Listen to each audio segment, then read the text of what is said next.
അതിശയിക്കും കടന്നു എല്ലാവർക്കും ദൈവനാമത്തിൽ വന്ദനം അറിയിക്കുന്നു. അത് എൻ്റെ ചാൻസ് അല്ലായിരുന്നു, വേറെ ആരുടെ ചാൻസ്. ഇന്നലെ ഫെബിൻ അന്നേരം വൈകുന്നേരം പറഞ്ഞു, അതായത് രാത്രി വന്നപ്പോൾ പറഞ്ഞു, മമ്മിക്ക് സ്പീച്ച് പറയാൻ പറ്റുമോ? ഞാൻ പറഞ്ഞു എന്നാൽ ആവട്ടെ, എൻ്റെ പേര് എഴുതുന്നു പറഞ്ഞു. അങ്ങനെ എഴുതിയതാ. ഇന്ന് പാസ്റ്റർ പറഞ്ഞായിരുന്നു നമ്മളെ അന്ധകാരത്തിൽ നിന്ന് അത്ഭുത പ്രകാശത്തിലേക്ക് കർത്താവപ്പച്ചും കൊണ്ടുവന്നത്. പക്ഷെ ആ അന്ധകാരത്തിൽ നിന്ന് വെളിച്ചത്തിലേക്ക് നമ്മെ കൊണ്ടുവന്ന് ഹല്ലേലൂയ.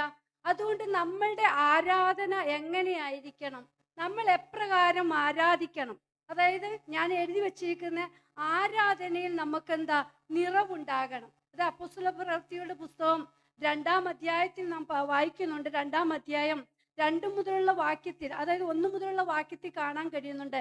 പെന്തക്കോസ്തു നാൾ വന്നപ്പോൾ എല്ലാവരും ഒരു സ്ഥലത്ത് ഒന്നിച്ചു കൂടിയിരുന്നു. പെട്ടെന്ന് കൊടിയെ കാറ്റടിക്കുന്നത് പോലെ ആകാശത്തിൽ നിന്നൊരു മുഴക്കമുണ്ടായി.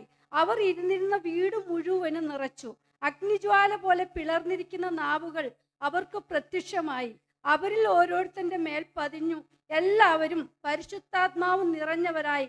ആത്മാവ് അവർക്ക് ഉച്ചരിപ്പാൻ നൽകിയതുപോലെ അന്യഭാഷകളിൽ സംസാരിച്ചു തുടങ്ങി. നമ്മുടെ ആരാധനയിൽ ഞാൻ പറയാൻ ആഗ്രഹിക്കുന്ന നിറവുണ്ടാകണം. ഹല്ലേലൂയ. ഇന്ന് നമ്മുടെ ആരാധന നോക്കുമ്പോൾ നമ്മൾ ആത്മാവിലാണോ, പരിശുദ്ധാത്മാവിന്റെ നിറവിലാണോ ആരാധിക്കുന്നത്? കുഞ്ഞുങ്ങളടക്കം വലിയവരടക്കം എല്ലാവരോടും ചോദിക്കുക. ഇവിടെ പറഞ്ഞ പെന്തക്കോസ്തു നാൾ വന്നപ്പോൾ എല്ലാവരും ഒന്നിച്ചു കൂടുകയും അവരുടെ ഇടയിൽ ആത്മാവ് ഉച്ചരിപ്പാൻ നൽകിയതുപോലെ അവർ അന്യഭാഷകളിൽ സംസാരിച്ചു തുടങ്ങി. അതായത് നമ്മുടെ ആരാധനയിൽ എന്താണ്? ഒരു നിറവുണ്ടാകണം. ഹല്ലേലൂയ. അതുപോലെ തന്നെ അപ്പോസ്തല പ്രവൃത്തി 4-ാം അധ്യായം 31-ാം വാക്യത്തിൽ നമുക്ക് കാണാൻ കഴിയുന്നുണ്ട്. ഹല്ലേലൂയ. 31-ാം വാക്യം, ഇങ്ങനെ പ്രാർത്ഥിച്ചപ്പോൾ അവർ കൂടിയിരുന്ന സ്ഥലം കുലുങ്ങി. എല്ലാവരും പരിശുദ്ധാത്മാവ് നിറഞ്ഞവരായി ദൈവവചനം ധൈര്യത്തോടെ പ്രസ്താവിച്ചു. ഹല്ലേലൂയ. നോക്കൂ, നമ്മുടെ ആരാധനയിൽ ചലനമുണ്ടായി. പരിശുദ്ധാത്മാവിന്റെ നിറവിൽ നമ്മളെ ആരാധിച്ചു കഴിയുമ്പോൾ ഹല്ലേലൂയ അവിടെ ചലനം ഉണ്ടാകുന്നതായിട്ട് കാണാൻ കഴിയുന്നുണ്ട്. നമ്മൾ യെശയ്യാ പ്രവാചകന്റെ, യിരെമ്യാ പ്രവാചകൻ ആ പുസ്തകങ്ങളൊക്കെ വായിക്കുമ്പോൾ ചലനം, അതായത് ചലിക്കാത്ത പ്രാണികൾ വരെയും ചലിക്കുന്ന അനുഭവം. നമ്മുടെയും ആരാധനയിൽ അതേപോലെ ചലനത്തോടു കൂടെ ദൈവത്തെ ആരാധിക്കുകയും സ്തുതിക്കുകയും ചെയ്യണം. ഹല്ലേലൂയ.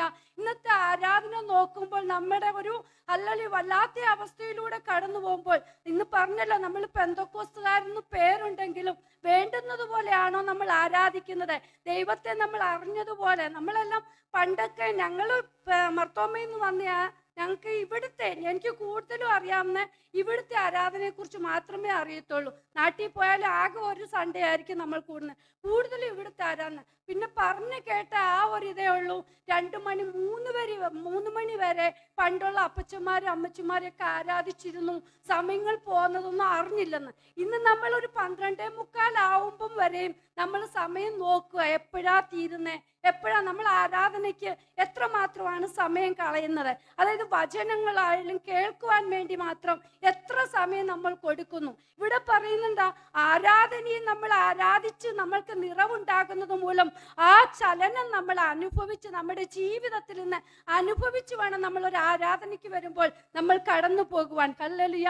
അതുപോലെ തന്നെ അപ്പോസ്തല പ്രവൃത്തി 10-ാം അധ്യായം 44-ാം വാക്യത്തിൽ നമ്മൾ കാണാൻ കഴിയുന്നുണ്ട്. 10:44 ഈ വാക്കുകളെ പത്രോസ് പ്രസ്താവിക്കുമ്പോൾ തന്നെ വചനം കേട്ട എല്ലാവരുടെ മേലും പരിശുദ്ധാത്മാവ് വന്നു.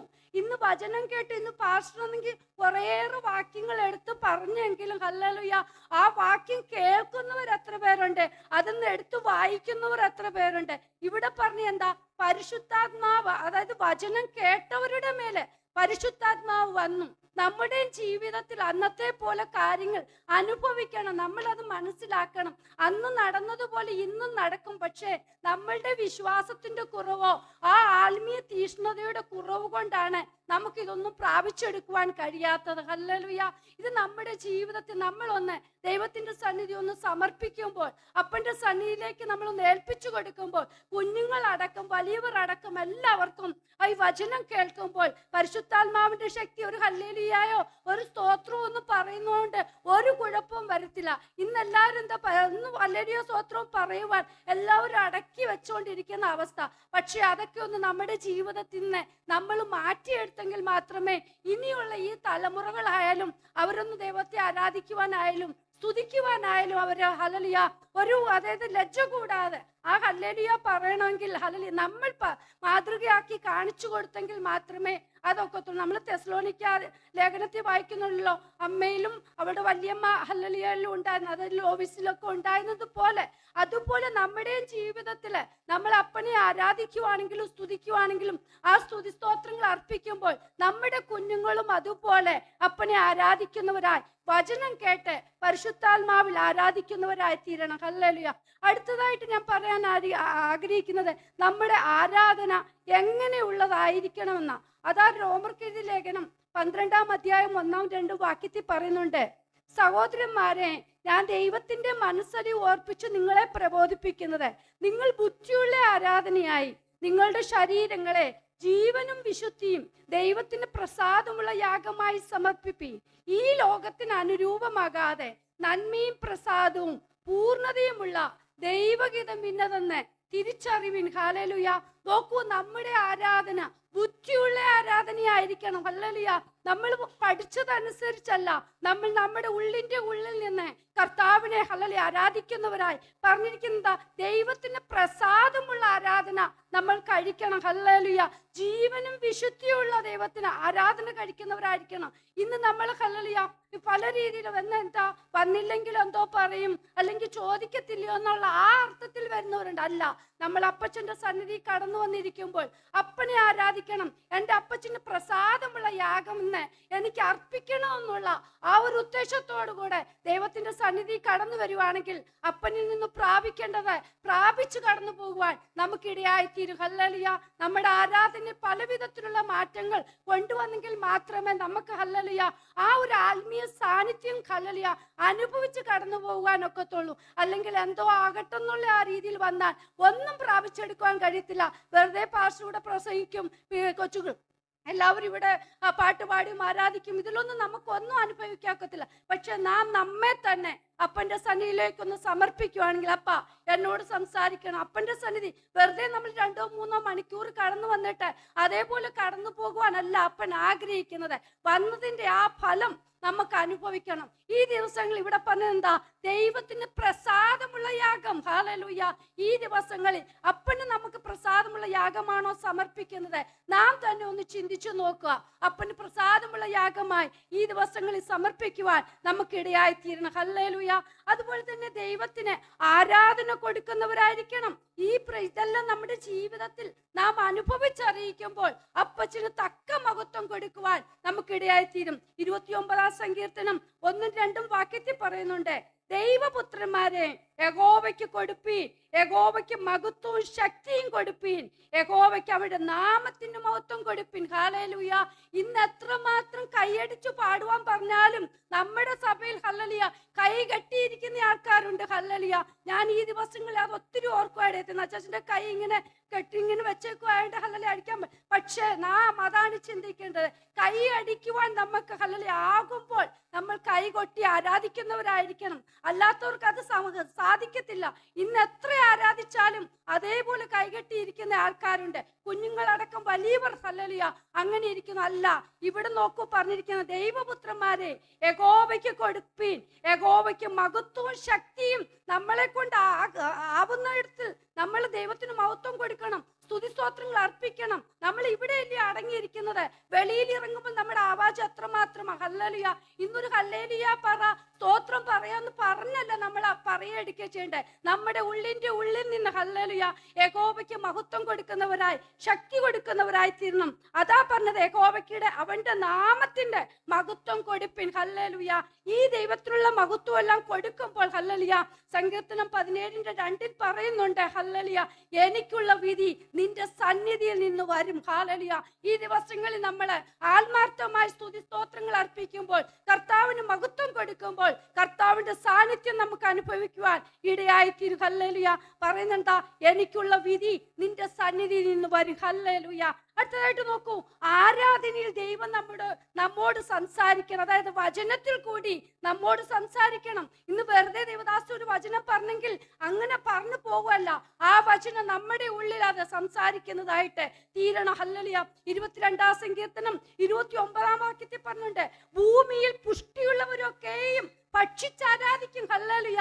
ദൈവത്തിന്റെ വചനം നമ്മളെ ഭക്ഷിക്കുന്നവരായിരിക്കണം. ഹല്ലേലൂയ. കേട്ടിട്ട് അതേപോലെ പോകുന്നവരായിട്ടല്ല. ഹല്ലേലൂയ. നമ്മളുടെ ഉള്ളിന്റെ ഉള്ളിൽ നമ്മൾ എങ്ങനെ ആഹാരം ഇഷ്ടം പോലെ ഹല്ലേലൂയ ഇഷ്ടത്തിനനുസരിച്ച് കഴിക്കുന്നു, അതേപോലെ തന്നെ കേൾക്കുന്ന വചനവും നമ്മളെ വളരെ രുചിയോടുകൂടി അത് ഭക്ഷിക്കുന്നവരായിരിക്കണം. ഹല്ലേലൂയ. അതുകൊണ്ടാ പറയുന്നുണ്ട്, ഇരിമ്യാ പ്രവാചകന്റെ പുസ്തകം 15:16 പറയുന്നുണ്ട്, ഞാൻ നിന്റെ വചനങ്ങളെ കണ്ടെത്തി ഭക്ഷിച്ചിരിക്കുന്നു, നിന്റെ വചനങ്ങൾ എനിക്ക് സന്തോഷവും എൻ്റെ ഹൃദയത്തിന് ആനന്ദവുമായി. ഹല്ലേലൂയ. ഈ ദൈവത്തിന്റെ വചനങ്ങൾ നമ്മുടെ ഉള്ളിൽ നമ്മൾ ഭക്ഷിക്കുമ്പോൾ, നമ്മൾ ഉള്ളിന്റെ ഉള്ളിലാക്കുമ്പോൾ അത് നമുക്ക് സന്തോഷം നൽകും, ആനന്ദം നൽകും. ഹല്ലേലൂയ. വെറുതെ കേട്ട് കടന്നു പോകുന്നവരായിട്ടല്ല ആകേണ്ടത്.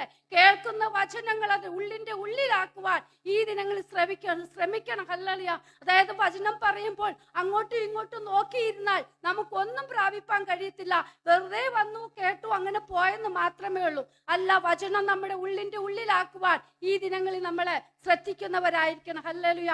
അതുകൊണ്ട് തന്നെയാണ് അപ്പോസ്തല പ്രവൃത്തി 26-ാം 6-7 വാക്യത്തിൽ പറയുന്നുണ്ട്. ഹല്ലേലൂയ. അതായത് ദൈവത്താൽ നമ്മുടെ പിതാക്കന്മാർക്ക് ലഭിച്ചതും നമ്മുടെ 12 ഗോത്രങ്ങളും രാപ്പകൽ ശ്രദ്ധയോടെ ആരാധിച്ചുകൊണ്ട് എത്തിപ്പിടിപ്പാൻ ആശിക്കുന്നതുമായ വാഗ്ദത്തത്തിലുള്ള പ്രത്യാശ ഹേതുവായിട്ടത്രേ ഞാൻ ഇപ്പോൾ വിസ്താരത്തിലായിരിക്കുന്നത്. അതാണ് നമുക്കറിയാം. പത്രോസിനെ ഹല്ലേലൂയ പൗലോസിനെ എപ്രകാരമാണ് ഹല്ലേലൂയ ആ ചങ്ങലയൊക്കെ ഇട്ട് കൊണ്ടുപോകുമ്പോഴും നിങ്ങൾ അത് വിചാരിക്കണം, എന്നെ എന്തുകൊണ്ടാണ് ഈ വിസ്താരത്തിൽ കൊണ്ടുപോകുന്നത്. ഹല്ലേലൂയ. എന്നിട്ട് നോക്കും, നമ്മൾ ആരാധിക്കണം, രാപ്പകൽ ശ്രദ്ധയോടെ ആരാധിക്കണം. അതിന്റെ ഒത്തിരി ഉദാഹരണങ്ങൾ അപ്പോസ്തല പ്രവൃത്തി നോക്കുമ്പോൾ നമുക്ക് തന്നിട്ടുണ്ട്. ഇന്ന് നമ്മുടെ ആരാധന എങ്ങനെയുണ്ട്? രാപ്പകൽ ആരാധിക്കുന്നവരാണോ അതോ ശ്രദ്ധയോടെ ആരാധിക്കുന്നവരാണോ? ഈ ദിവസങ്ങളിൽ നമ്മെ തന്നെ സമ്പൂർണമായി സമർപ്പിക്കാം. പക്ഷെ ഈ ആരാധനയിൽ എന്താണ്? ഹല്ലേലൂയ. നമ്മുടെ ആഗ്രഹം പ്രത്യാശയല്ല എന്താ? കർത്താവിന്റെ വരവ്. ഹല്ലേലൂയ. ആ പ്രത്യാശ കൈവിടാതെ നമ്മൾ ഓരോരുത്തരും ആയിരിക്കണം. അതുകൊണ്ട് തെസ്സലോനിക്കരുടെ ലേഖനം 4-ാം 16-17 വാക്യത്തിൽ പറയുന്നുണ്ടല്ലോ, കർത്താവ് താൻ ഗംഭീരനാദത്തോടും പ്രധാന ദൂതന്റെ ശബ്ദത്തോടും ദൈവത്തിന്റെ കാഹളത്തോടും കൂടെ സ്വർഗത്തിൽ നിന്ന് ഇറങ്ങി വരികയും ക്രിസ്തുവിൽ മരിച്ചവർ മുമ്പേ ഉയർത്തെഴുന്നേൽക്കുകയും ചെയ്യും. പിന്നെ ജീവനോട് ശേഷിക്കുന്ന നാം അവരോട് ഒരുമിച്ച് മേഘങ്ങളിൽ എടുക്കപ്പെടും. ഇങ്ങനെ നാം എപ്പോഴും കർത്താവിനോട് കൂടെ ഇരിക്കും. ഹല്ലേലൂയ. നമ്മുടെ ഓരോരുത്തരെയും പ്രത്യാശ, ആ വാഗ്ദത്ത വിഷയം ഇതാണ്, നമ്മുടെ കർത്താവ് വരും. ഹല്ലേലൂയ. ആ കർത്താവിന്റെ വരവിന് വേണ്ടി നമുക്ക് നോക്കിപ്പാർക്കാം. തന്നിരിക്കുന്ന ജീവൻ, തന്നിരിക്കുന്ന ഓരോന്നും അപ്പന്റെ സന്നിധിയിൽ വിശ്വസ്തയോടെ അപ്പ എന്നോട് സംസാരിക്കണമേ, അപ്പന് വേണ്ടി പ്രയോജനപ്പെടുത്തണേ എന്ന് പറഞ്ഞ് നമുക്ക് മുന്നോട്ട് പോവാം. ഈ വചനങ്ങളാൽ ദൈവം എല്ലാവരെയും അനുഗ്രഹിക്കുമാറാകട്ടെ. ആമേൻ.